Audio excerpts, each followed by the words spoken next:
of the previous statements by the Executive Secretary, by Secretary Nina, Tanganggaman of TPM, by our Senate President, and the President himself. So, basically, ang sinasabi lang naman natin is, wala pong problema sa ating 2025 GAA. Legal siya. It is legal. It is fully enforceable.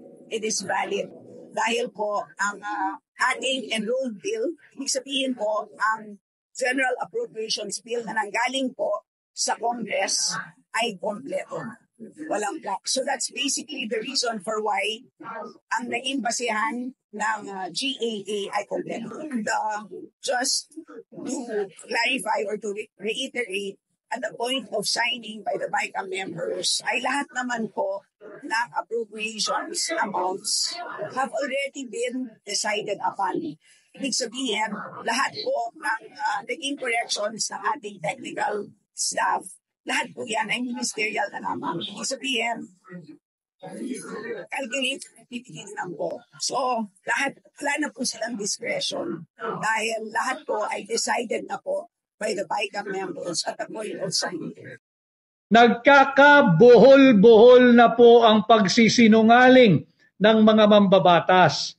May mga ayaw magpa-interview, may mga ayaw magbigay ng kanilang katugunan, at punahin po natin yung pumalit sa dating chairman ng House Appropriations Committee.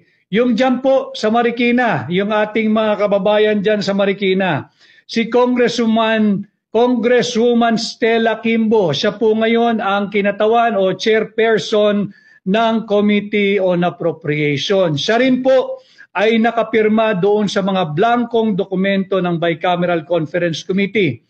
Nagdipa na po ito, viral po ito sa social media, yung report din po muli ng UNTV na kung saan hinihingan siya ng pahayag at ayaw po niyang magbigay ng pahayag at dali-daling umalis, meron daw po siyang rush. Okay. Hindi, ayaw na magpa-interview naman. Pasensya na. May iba ko lang ito, paraan. Kung style lang. May issue. Nagmamadali lang siya. Okay. Pasensya na. Nagmamadali lang siya eh. Pero yung sa blank... Nagmamadali lang siya. Nasaan na ngayon ang angas nung chairman ng House Committee on Appropriation?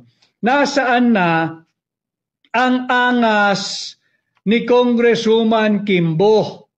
Yung angas na ipinakita mo nung sinisira mo ang pagkatao ni Vice President Inday Sara Duterte.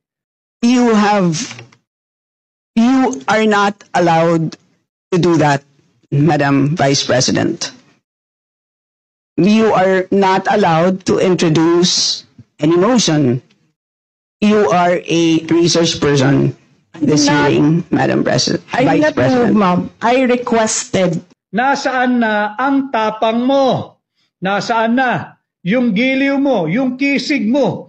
Pag nagfa-fashion show ka dyan sa Kongreso, tangan-tangan ang iyong milyong-milyong pisong halaga ng mga bag, ng mga relo. Nasaan ang tapang mo? Bakit hindi ka ngayon humarap at magpaliwanag sa sambayan ng Pilipino saan ninyo dinadala ang daan-daang bilyong pisong pera ng mamamayang Pilipino? Yan ang sagutin mo at wag mo kaming bigyan lamang ng salitang merong kang rush. Meron pa bang hindi rush dito sa ginawa ninyong pangbubudol sa mamamayang Pilipino? Atin po silang panagutin, atin silang singilin ng malinaw at katanggap-tanggap na paliwanag. Hanggang ngayon po, mag-iilang araw na mula nung expose ni Pangulong Duterte, wala pa rin po silang katanggap-tanggap at credible na paliwanag kung bakit may blanco yung Bicameral Conference Committee final ratified and signed report na siyang naging basihan, pundasyon at backbone ng General Appropriations Bill na siyang kanilang ibinigay sa Malacanang, sinumite at ipinapirma sa Pangulo ng Republika. Kaya ngayon ay tinatawag na natin itong General Appropriations Act o isa na siyang batas na unconstitutional.